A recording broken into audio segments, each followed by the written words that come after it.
Hi, everybody. Welcome to Exegetically Speaking, a podcast of the friends and faculty of Wheaton College, Wheaton, Illinois, and the Lanier Theological Library. My name is David Capes, and I'm the Senior Research Fellow at the Lanier Library, former faculty member up at Wheaton College. Our purpose in these podcasts is fairly simple. We want to promote the study of biblical languages, Greek, Hebrew, and Aramaic, so that we can read the Bible more faithfully, study it more fully, and not just read it and study it, but also to live it. Our guest today is Dr. Philip Marshall, Ph.D., Assistant Professor of Biblical Languages in the School of Christian Thought at Houston Baptist University. Philip, thanks for being here. I'm glad to be here. Now, your specialty is Hebrew or Greek, or you do both? I mean, I know Emma, who's sitting here, both languages for her. That's right. I'm teaching her both Greek and both Hebrew. So I do work in both languages, did my doctoral work in Septuagint studies.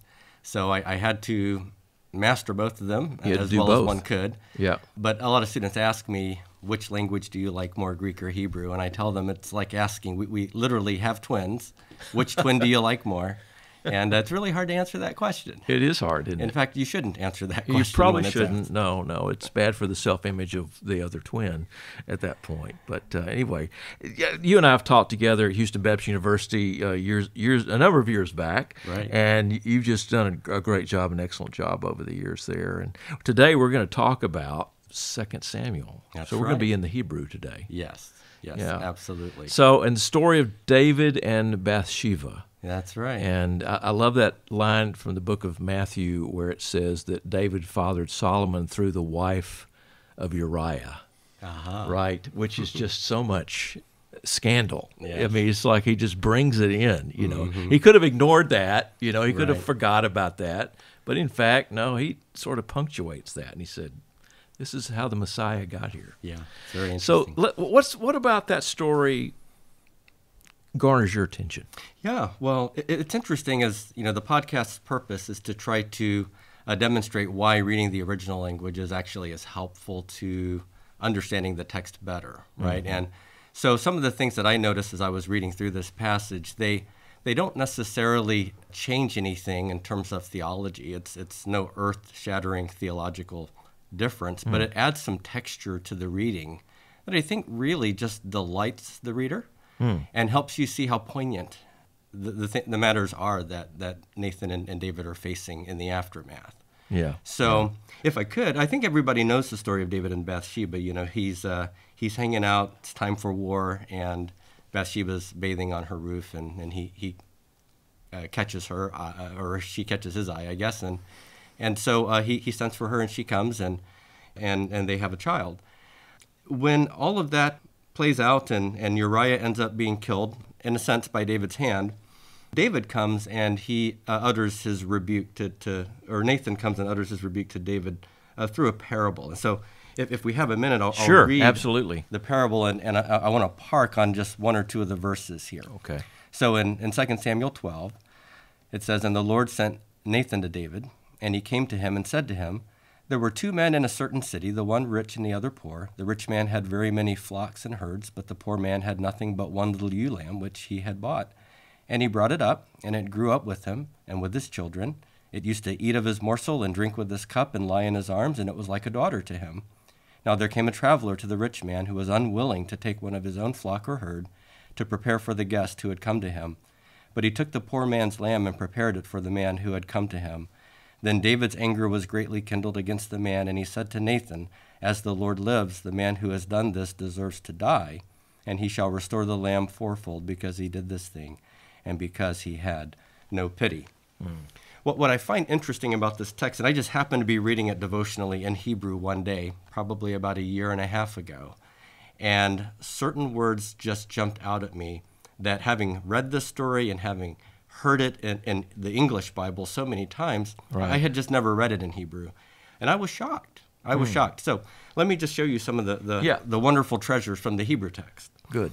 In 2 Samuel 12:3, at the end of it, this is Nathan's description of the poor man. He used to, the ewe lamb used to eat of his morsel, drink from his cup, and then lie in his arms.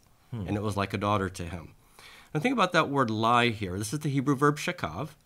And interestingly, it occurs earlier in the narrative Chapter 11 is the historical report of David's adultery with Bathsheba. Chapter 12 is basically the parabolic retelling. Okay, so you're going to see words here in the parable that go backwards and also go forwards from Nathan's parable. So here in the backward view, shakav is used in chapter 11, verse 4, where it describes David as sending messengers to her, and she came to him, and he lay with her. So here, the ewe lamb is on very intimate terms with the poor man, lays with the poor man, in a sense.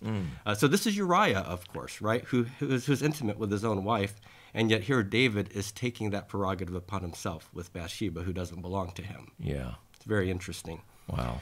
Secondly, it says there that he lay in, if we're back to chapter 12, verse 3, that the lamb would lay in his arms. And this is the Hebrew word chek. And some translations translate this as bosom. So it would lay in his bosom. The ewe lamb would do that. And interestingly, after Nathan uncovers the fact that David is the man, it says this. This is 2 Samuel 12:8.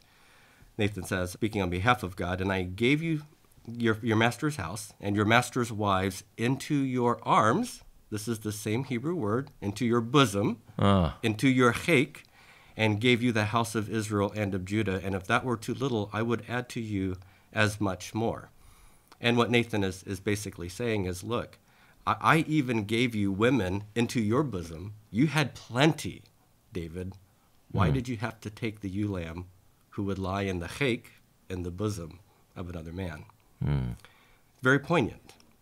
And then in 2 Samuel 12:4, it says this. Now there came a traveler to the rich man, and he was unwilling to take one of his own flock or herd, but he took the poor man's lamb. And it's that word take that's captivating. This rich man was unwilling to take something that belonged to himself, and so he took what belonged to someone else.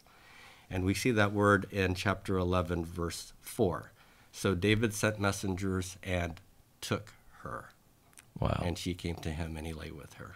Wow. So there's three, but here's the whiz-banger of them all. The last description of the ewe lamb, it says that it was like a daughter to him. And the Hebrew expression is like, preposition is k, and then the next word is daughter. Hebrew word for daughter is bath. Kavath. The ewe lamb was like a daughter, was like a bath. And, well, Bathsheba was literally a Bathsheba to Uriah, right? And yet this rich man takes this one who was like a bath and like a daughter and uses it for his own purposes, exploits it for his own. Interesting kind of connections with these, both looking back, right, but also looking forward. Exactly. Strikes me that, and I had a rabbi tell me one time that David violated 9 out of the 10 commandments. And there's 3 of them here. There's murder, right? And there's taking, which is stealing, and there's also adultery. So you got 3 commandments right there. That's right. That's right. And Solomon seemed to have the commandments in hand and was just checking them off too, right? Yeah, so exactly. The apple doesn't far fall from the tree. No, not at all. Yeah. Well, reading the text richly like you do, I mean, sometimes you do it in devotional ways. It's not like you're just preparing for a class, right? So you read Hebrew in devotion, read Greek in devotion as well, but you see things, you hear things, you experience things that you cannot do and understand in any other way. Exactly. And there's something to be said about reading devotionally where you're not just reading little isolated verses here or there, but reading longer stretches of text, because drawing those linguistic connections in terms of the vocabulary, you won't catch those. Yeah, you can't do that in one reading, can you? Exactly. Yeah. Thanks so much for being with us today. You're very welcome. Pleasure to be here.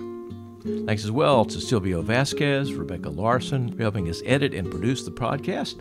Thanks as well to Phil Keggy for our music. If you have questions or comments you'd like to be in touch about the podcast, please do so at exegetically.speaking@wheaton.edu. Thanks for listening.